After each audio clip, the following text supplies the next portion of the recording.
Warahmatullahi wabarakatuh. Nama saya Akmalul Barikas. Saya akan menceritakan tentang berdirinya tes POC.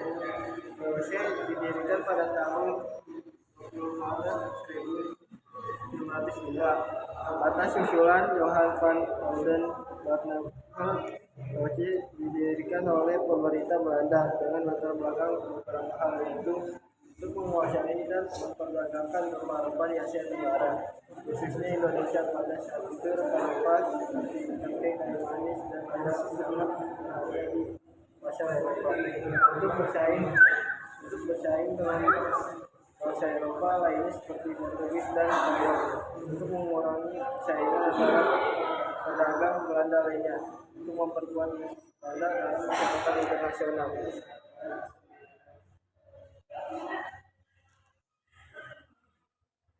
POC memiliki tujuan lain, yaitu menguasai pelabuhan dan kerajaan-kerajaan di Indonesia, mendukung anggaran negara Belanda, menempati lokasi strategis di Indonesia. POC dan kemunduran Batavia dalam masyarakatnya di abad 17 bersamaan dengan masa perluasan POC dan kota pelabuhan ini sebagai salah satu pusat perdagangan terpenting di Asia sejak pertengahan abad 18. Juga yang sama dengan kemunduran POC, fakta-fakta ini menunjukkan bahwa Batavia ini tidak pernah dibiarkan oleh POC untuk menjadi kota yang benar-benar independen. Administrasi operasionalnya membantu dengan organisasi sehingga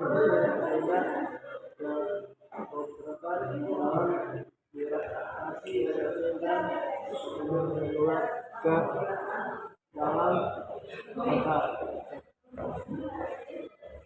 Penutupan.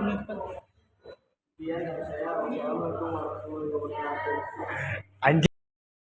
Wabarakatuh. Nama saya Mas Fikri dari kelas 5 yang menjelaskan tentang VOC. Ini ada awal berdirinya VOC. Awal berdirinya VOC itu didirikan pada tahun 1602 atas usulan Johann van Oldenbarneveldt. VOC didirikan oleh pemerintah Belanda dengan latar belakang beberapa hal, yaitu pertama adalah untuk bersaing dengan bangsa Eropa lainnya seperti Portugis dan Spanyol. Yang kedua adalah untuk mengurangi persaingan antara pedagang Belanda dan lainnya. Yang ketiga untuk memperkuat posisi Belanda dalam masyarakat nasional. Nah, di sini ada masa kerjaan VOC. Yang pertama ada VOC berhasil menguasai perdagangan rempah-rempah di India Timur. Yang kedua, VOC mendirikan pos-pos dagang yang menguntungkan di Asia dan Afrika. Yang ketiga, VOC berhasil menekan para pedagang Inggris dan Portugis yang terlebih dahulu untuk mencapai Nusantara. Yang keempat, VOC menjajah Nusantara dengan memperluas dan memperkuat daerah jajahan secara sistematis. Yang kelima, VOC masuk ke ranah politik pemerintahan setempat demi bisa mengambil keuntungan sebanyak-banyaknya. Nah, di sini ada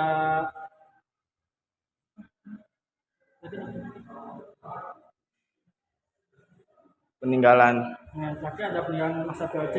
Yang pertama itu ada benteng Amsterdam, atau disebut benteng ini berada di Maluku. Yang kedua benteng Marcelo. Benteng ini berada di Pulau Kelor, Kepulauan Seribu. Yang ketiga ada benteng Terdebu. Benteng ini berada di Yogyakarta. Yang keempat ada benteng Rotterdam. Nah, benteng ini berada di Makassar. Yang kelima ada benteng Belgica, dan benteng ini berada di Maluku. Yang terakhirnya itu ada benteng Van der Wijk. Nah, benteng ini berada di Jawa Tengah. Sekian dari saya, kurang lebihnya mohon maaf. Assalamualaikum warahmatullahi wabarakatuh.